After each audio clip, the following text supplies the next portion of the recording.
So as much as we want to say these are all politically motivated, I think that the better way to look at some of this is if you're going to put yourself in a public eye, you probably need to make sure that your house is in order.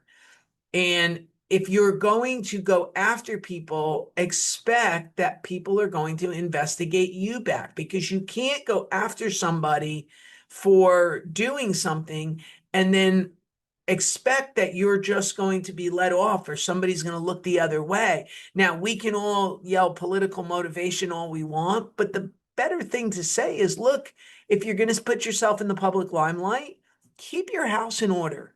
I've always had some aspirations to do some political offices.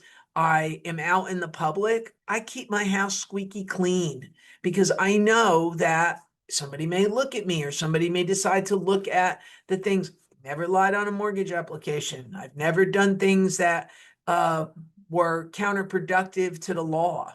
So if you don't do something wrong, you're in a much better position than if you do something wrong and your attitude is, I'm not going to get caught. And then when you do get caught, for whatever the reason of the getting caught is, we need to consider like why that's happening, because I think that's a big deal. Now, I could probably make the case in the other direction as well, that I could say something like nobody gets prosecuted for contempt of Congress. Yet I have Steve Bannon and Peter Navarro for the first time in history, both of which worked for the Trump administration.